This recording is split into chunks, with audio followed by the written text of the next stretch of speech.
جمعے کے دن والدین کی قبر پر جانا، کیا جمعہ کے دن والدین میں سے کسی کی قبر کی زیارت کی کوئی خاص فضیلت ہے؟ ارسلان صاحب راولپنڈی سے۔ نہیں جناب، لوگ آج کل جمعے کے دن یا عید کے دن قبرستان جا رہے ہوتے ہیں، اس کی کوئی حیثیت نہیں ہے۔ کسی بھی دن جب چاہیں آپ قبرستان چلے جائیں، اپنے والدین یا بزرگوں کی قبر پہ بھی جا سکتے ہیں، ان کے لیے دعا کریں وہاں جا کے، اور قبرستان جانا چاہیے۔ حدیث میں آتا ہے زورھا فانھا تذکر الآخرہ، قبرستان کی زیارت کیا کرو، اس سے آخرت کی یاد تازہ ہوتی ہے، لیکن اس کے لیے دن متعین نہیں ہے۔ جمعے کو اس نیت سے جانا کہ اس دن ثواب زیادہ ملے گا، تو یہ پھر بدعت ہے۔ والد کی وفات کے بعد روزانہ قبرستان جانا، میرے والد کو کے انتقال کو 8 مہینے ہو گئے ہیں، میں روزانہ قبرستان جاتا ہوں، وہاں جا کر سورہ یاسین وغیرہ پڑھتا ہوں، تو کیا روزانہ وہاں جانا بدعت ہے؟ بہت سے لوگ اس سے روکتے بھی ہیں۔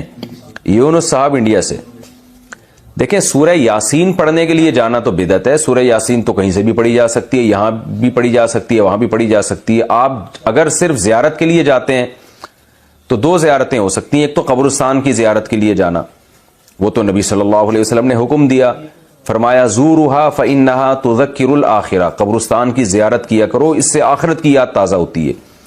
تو جتنی زیادہ زیارت کریں آپ، روزانہ جائیں، روزانہ آخرت قبر کو یاد کرنے کے لیے تو روز جانا بھی فضیلت ہے، اس میں کوئی ممانعت کی کوئی دلیل نہیں، کیونکہ جب نبی نے حکم دے دیا تو ہر آدمی اپنی استطاعت کے بقدر جا سکتا ہے۔ دوسرا مسئلہ ہے اسپیشل والد کی قبر کے لیے جانا، تو اس کا بھی حدیث سے ہمیں ثبوت ملتا ہے۔ نبی صلی اللہ علیہ وسلم نے اللہ سے اجازت مانگی کہ اپنی والدہ کی قبر کی آپ کو اجازت دی جائے، ان کی زیارت کی، تو اللہ نے اجازت دے دی۔ تو والدہ سے محبت تھی، اسی وجہ سے رسول اللہ صلی اللہ علیہ وسلم اپنی والدہ کی قبر کی زیارت کے لیے گئے۔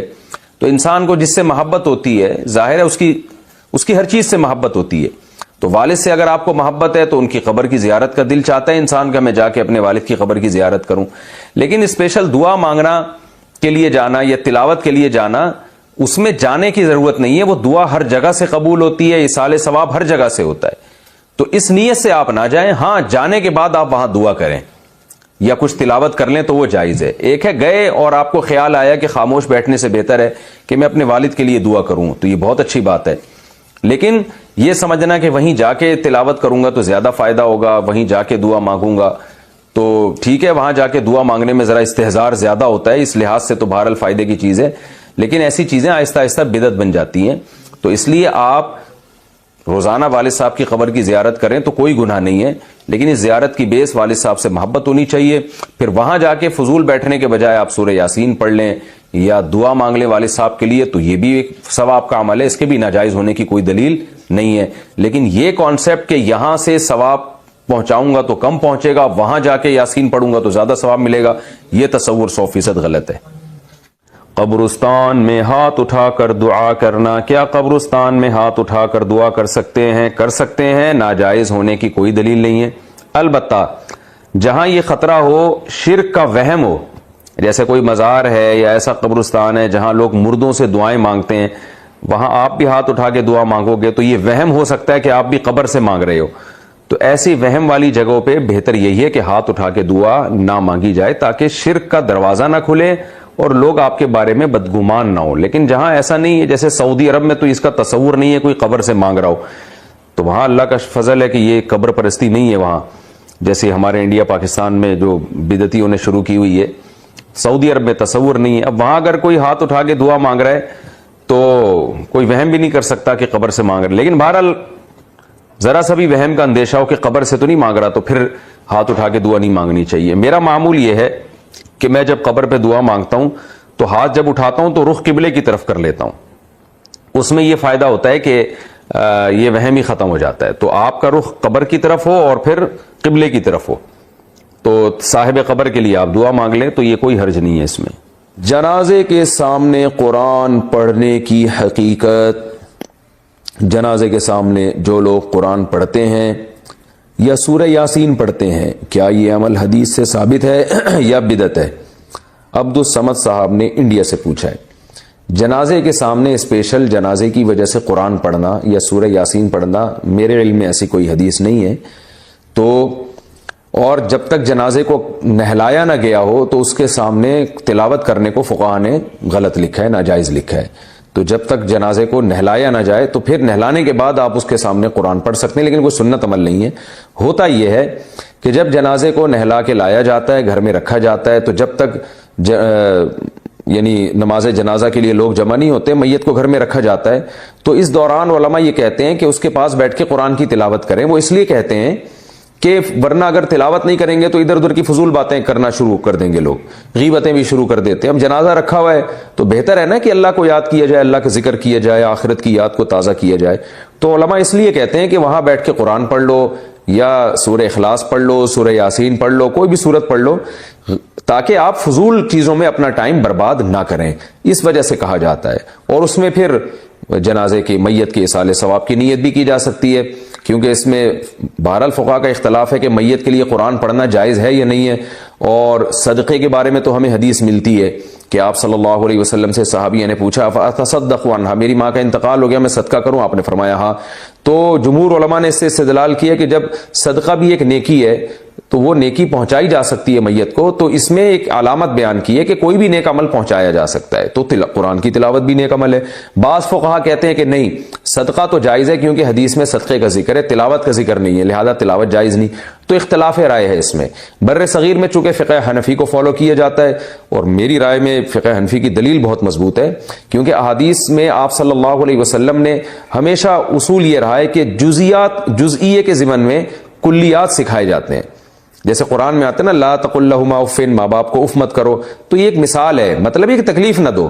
تو اسی طرح جو حدیث میں آتا ہے صدقہ کر سکتے ہو میت کے لیے، تو ایک مثال ہے، مطلب یہ کہ کوئی بھی نیکی کی جا سکتی ہے۔ اور دوسری بات یہ کہ حنفیہ کا جو قول ہے نا، اس میں ذرا وسعت زیادہ ہے، اللہ کی رحمت کو آپ پھیلا دیتے ہیں کہ بھئی اگر میت کے لیے تلاوت بھی جائز ہونے کا ہم فتویٰ دیں گے تو اس سے اس بہانے لوگ تلاوت کریں گے، ثواب حاصل کریں گے، اور اللہ سے امید ہے کہ اللہ اس میت کو ثواب پہنچائے گا، تو اچھا ہے نا، اللہ کی رحمت سے اچھی امیدیں لگائیں۔ تو ویسے بھی شریعت کا مزاج ہے کہ جس چیز میں رحمت والا عنصر غالب ہو اس قول پہ آپ کو فتویٰ دینا چاہیے، یہ ہماری رائے ہے۔ اگر کوئی اس سے اختلاف کرتا ہے تو وہ اس کا اپنا مسئلہ ہے۔ تو اس لیے جنازے کے پاس قرآن پڑھنا الگ سے کوئی اس کی فضیلت ہمارے علم میں نہیں ہے حدیث میں، لیکن کہا اس لیے جاتا ہے کہ وہاں بیٹھ کے ادھر ادھر کی باتیں کرنے سے بہتر ہے کہ آپ قرآن پڑھ لیں۔ البتہ قرآن خوانی میت کے لیے یہ جائز نہیں ہے، کیونکہ قرآن خوانی کو کہتے ہیں کہ لوگوں کو قرآن پڑھنے کے لیے جمع کرنا۔ تو قرآن پڑھنے کے لیے جو جمع ہے نا، تو اجتماعی عمل کے لیے ثبوت ضروری ہے، یہ خوب ذہن میں رکھیں۔ جیسے آپ اپنے طور پر 2 نفل کبھی بھی پڑھ لیں، جائز ہے، لیکن اگر آپ لاؤڈ سپیکر میں اعلان کرتے ہو یا کارڈ چھپواتے ہو یا منادی کراتے ہو آؤ میں اشراق کے 2 نوافل پڑھ رہا ہوں، تمام حضرات سے گزارش ہے کہ مسجد میں آ جائیں، اب یہ اجتماعی عمل بن گیا، یہ بدعت ہو جائے گا۔ تو اجتماع کے لیے آپ کو دلیل کی ضرورت ہے، اس لیے علماء کہتے ہیں کہ اجتماعی قرآن خوانی یہ بدعت عمل ہے، کیونکہ یہ ایصال ثواب کے لیے آپ ایک عبادت کر رہے ہیں، اور اجتماعی سطح پہ تو ہمیں نہیں ملتا کہ صحابہ کرام میں کہیں کسی نے کبھی اجتماع کیا ہو۔ حضرت ابو بکر کا انتقال ہوا، کہیں نہیں ملتا کہ حضرت عمر نے تمبو لگایا ہو اور سب لوگوں کو جمع کر کے ان کی قرآن خوانی کی ہو۔ حضرت عمر کی شہادت ہوئی تو کہیں نہیں ملتا کہ حضرت عثمان نے ان کے لیے قرآن خوانی کی ہو، یہ ثابت نہیں ہے، اور اس پر علماء کے فتاوی بھی موجود ہیں۔ البتہ برکت کے لیے قرآن خوانی ایک الگ چیز ہے، برکت کے لیے یعنی مکان دکان کی برکت میں جو قرآن خوانی ہے وہ عبادت نہیں ہے، وہ از قبیل رقیہ ہے، رقیہ دم، تو اس کے لیے ثبوت کی ضرورت نہیں ہے۔ لیکن بہرحال بعض علماء اس کو بھی بدعت اس لیے کہتے ہیں، بدعت تو نہیں یعنی بدعت کی تائید کا ذریعہ بنتی ہے، تو بعض علماء کہتے ہیں کہ اس زمانے میں برکت کے لیے بھی قرآن خوانی نہیں کرنی چاہیے، بلکہ برکت کے لیے گھر کے اپنے لوگ مل کے قرآن پڑھ لیں یا نماز پڑھ لیں یا دعا مانگ لیں۔ لیکن بہرحال اگر کوئی برکت کے لیے قرآن خوانی کرواتا بھی ہے تو اس کی بہرحال گنجائش موجود ہے، احتیاط اسی میں ہے کہ اس کو ترک کیا جائے، کیونکہ لوگ ایصال ثواب اور برکت والی قرآن خوانی میں فرق محسوس نہیں کرتے، تو وہ دونوں کو ایک ہی سمجھتے ہیں، اس سے پھر بدعت کی تائید ہوتی ہے۔ ڈرامہ دیکھنا جائز ہے کیا؟ نہیں بھائی، ڈراموں میں بے حیائی سکھائی جا رہی ہے اور ٹائم ویسٹنگ ہے، کچھ بھی نہیں۔ قرآن مجید میں اللہ کا ارشاد ہے والذین هم عن اللغو معرضون، ایمان والے لغویات سے اعراض کرتے ہیں، اخلاق تباہ ہو رہے ہیں لوگوں کے، اس سے خواتین کے اخلاق تباہ ہو رہے ہیں۔ لوگ کہتے ہیں ان میں بڑے اچھے اچھے اسباق دیے جاتے ہیں ڈرامے میں، دیکھیں جو جھوٹ سچ میں ملا کے بولا جائے نا، وہ جھوٹ بہت خطرناک ہوتا ہے، کیونکہ اس سچ کی وجہ سے لوگ اس جھوٹ کو بھی سچ سمجھنا شروع کر دیتے ہیں۔ تو بعض دفعہ جو پیغام دیا جا رہا ہوتا ہے غلط ہوتا ہے، لیکن اس غلط پیغام میں کچھ اچھی اچھی چیزیں بھی ڈال دی جاتی ہیں، تو اس اچھی چیز کی وجہ سے لوگ اس غلط کو بھی ایکسیپٹ کر لیتے ہیں۔ تو ڈراموں فلموں میں عام طور پہ یہی ہوتا ہے کہ جو مین میسج دیا جا رہا ہوتا ہے نا، جو سوسائٹی کو تباہی کی طرف لے جا رہا ہوتا ہے، اب دکھایا جا رہا ہوتا ہے بھابھی کا دیور سے چکر چل رہا ہے, جیٹھ سے چکر چل رہا ہے, سالیوں سے شوہر کا چکر چل رہا ہے. یہ کیا عورتیں جب دیکھیں گی تو وہ کہیں گی یار ان کا چکر چل سکتا ہے تو ہمارے کیوں نہیں چل سکتا.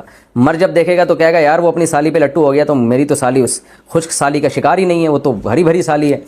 تو جب وہ خشک سالی پہ مر سکتا ہے تو ہم ہری بھری سالی پہ کیوں نہیں مر سکتے. تو یہ ساری چیزیں لوگ دیکھ دیکھ کے پاگل ہو رہے ہیں, اور جو حالات چل رہے ہیں آپ کے سامنے ہی ہیں. تو یہ چھوڑ دیں یہ چیزیں, اپنے آخرت کی فکر کریں, تلاوت میں ان چیزوں میں ٹائم لگائیں. اور دیکھنا ہی ہے تو کوئی تاریخی چیزیں پڑھیں, ان کی تاریخی کہانیاں پڑھیں, تو نالج میں اضافہ ہوگا آپ کی. گھومنے پھرنے چلے جائیں جب انٹرٹینمنٹ کے لیے. پاکستان میں کتنی جگہیں گھومنے پھرنے کی, کہ یار آج بہت سارے کام کرنے تھے مگر آج بھی رہ گئے. ہم حیران ہو رہے ہیں, آپ 2-2 3-3 4-4 گھنٹے کیسے ٹی وی کے سامنے بیٹھ جاتے ہو؟ ٹائم کہاں سے آ رہا ہے آپ کے پاس؟ اتنا ٹائم ہونا اس کی علامت ہے آپ کا دنیا میں کوئی ویژن ہے ہی نہیں. جس کا کوئی ہدف ہوتا ہے اس کے پاس اتنا ٹائم نہیں ہوتا. تو یہ جو ڈراموں فلموں میں ٹائم ضائع کیا جا رہا ہے نا, خدا کی قسم موت کے وقت حسرت کا سبب بنے گا. موت کے وقت اللہ نے زندگی صرف ایک دفعہ دی ہے. قرآن کے الفاظ دیکھو کہ موت کے وقت اگر تم ساری دنیا کی ساری دولت خرچ کر کے بھی ٹائم واپس لینا چاہو گے نا, لا یستاخرون ساعتا ولا یستقدمون. اللہ فرماتے 1 منٹ تو دور کی بات, 1 منٹ کے 1 کروڑ حصے کر لو نا, وہ بھی نہیں ملے گا. ابھی بہت ٹائم دیا اللہ نے, ابھی بہت ٹائم دیا ہے. چاہو تو ڈراموں میں ضائع کر دو, فلموں میں ضائع کر دو, سارا دن ٹی وی کے سامنے بیٹھ کے کرکٹ کے میچ دیکھ کے تالیاں بجاتے رہو, فلاں نے یہ چھکا مارا, فلاں نے چوکا مارا. ابھی بہت ٹائم ہے. لائف کو خدا کی قسم جتنا انجوائے کر رہے ہو 10 سے ضرب دے کے اس سے زیادہ انجوائے کرو. لیکن جب موت کا وقت آئے گا تو یہ سارے مزے کرکرے ہو جائیں گے. یہ غیر مسلموں کے کام ہیں جن کا آخرت پہ یقین نہیں ہے, ان پہ یہ چیزیں سوٹ کرتی ہے. ان کو مرنا نہیں ہے نا, ان کا تو خیال ہے مر جائیں گے تو ختم ہو جائیں گے, ان کا یہ کانسیپٹ ہے. تو کہتے ہیں زندگی میں جتنا جلدی انجوائے کر سکتے ہو کرو. جس کا آخرت پہ یقین ہے اس کا کوئی ہدف ہوتا ہے کہ مجھے ایک زندگی ملی ہے, دوبارہ یہ زندگی نہیں. یہ ہندوؤں کا نظریہ ہے کہ 7 جنم ہوتے ہیں, اسلام کہتے ہیں ایک ہی جنم ہے, اس کے بعد قیامت آ جائے گی, دوبارہ کوئی جنم نہیں ملے گا. تو اپنے وقتوں کو برباد مت کریں, انجوائے کریں, ایسی چیزوں کو انجوائے کریں جس سے معاشرے میں ترقی ہوتی ہے. او بھائی جاگنگ کر لیا کرو, سوئمنگ کر لیا کرو, فٹ بال کھیل لیا کرو, تھوڑا سا ورزش ہو جائے گی, کولیسٹرول کم ہو جائے گا, فائدہ بھی ہوگا, انجوائے بھی ہوگا. ڈرامے سے کیا انجوائے کر رہے ہو بھائی تم بیٹھ کے؟ رو کیوں رہے ہو ڈرامہ دیکھ کے؟ وہ تمہارا کیا لگتا ہے جس کے ساتھ یہ ہو گیا رو رہے بیٹھ کے جیسے پتہ نہیں کیا ہو گیا. دیکھو انسان کے جو اعصاب ہے نا, اعصاب, ان میں اللہ نے محدود صلاحیتیں دی ہیں. میں نے ایک انگریز نفسیاتی ڈاکٹر تھا, اس کی ایک تحریر خود پڑھی تھی. کاش میں اس کو محفوظ کر لیتا تو آپ کو آج میں وہ تحریر دکھاتا. اس کی ریسرچ تھی کہ دنیا میں جو ڈپریشن, چیخو پکار, مار دھاڑ, چیزوں کو توڑ پھوڑ کا جو کلچر آیا ہے ڈراموں اور فلموں سے آیا ہے.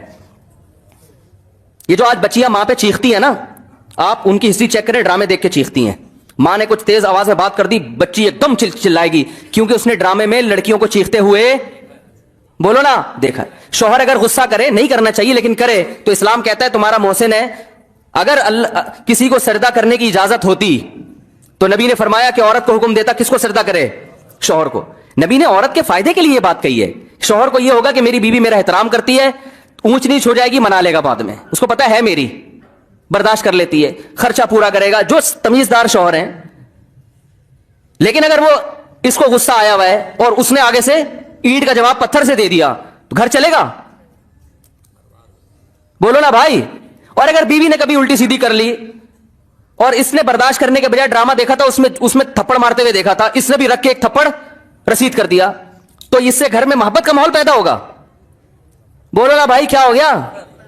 بلکہ میں تو اس سے آگے کہتا ہوں کہ ڈراموں میں جو میاں بیوی دکھائے جاتے ہیں وہ کوشش کرتے ہیں لڑکا ہینڈسم ترین تلاش کیا جائے اور لڑکی خوبصورت ترین. اس جوڑے کو دیکھ کر تو ویسے ہی کوئی مرد کو اپنی بیوی اچھی نہیں لگتی اور عورت کو اپنا شوہر اچھا نہیں لگتا. کہتے ہیں میاں تو ایسے ہوتے ہیں, کیا مکھنچو ابا نے میرے متھے لگا دیا ہے. ایک صاحب مجھے کہتے ہیں مجھے بیوی اچھی نہیں لگتی. میں نے کہا فلمیں دیکھنا چھوڑ دو, اچھی لگے گی تمہیں. ہاں, جس غریب کے سامنے صبح شام قورمے کباب گھوم رہے ہو اسے گھر کی دال اچھی لگے گی؟ بولو نا بھائی. یہ تو سب سے پہلا نقصان ہے. تو یہی ان لوگوں کے کام ہے جن کا آخرت پہ یقین نہیں ہے. ان سے ہمارا گھر تباہ. ڈرامے والوں کا ویژن یہ نہیں ہوتا کہ گھروں کے ماحول کو اچھا کرنا ہے. ڈرامے کا ویژن یہ ہوتا ہے کہ پیسہ کمانا ہے. ہر وہ چیز جو مارکیٹ میں چلے گی اس سے پیسہ آئے گا. تو مارکیٹ میں نیگیٹو چیزیں زیادہ چلتی ہیں. میرے کلپ میں دیکھو, میں نے یوٹیوبرز کو ابھی کچھ کنٹرول کیا ہے. پورے بیان ماں باپ کے حقوق پر, بیوی بچوں کے حقوق پر چل رہا ہے, اللہ اس کے رسول کے حقوق پر. درمیان میں ایک لطیفہ آ گیا, لطیفہ سب سے زیادہ ہٹ ہوتا ہے. سمجھ رہے ہیں نا؟ تو لوگوں کو تو انٹرٹینمنٹ چاہیے.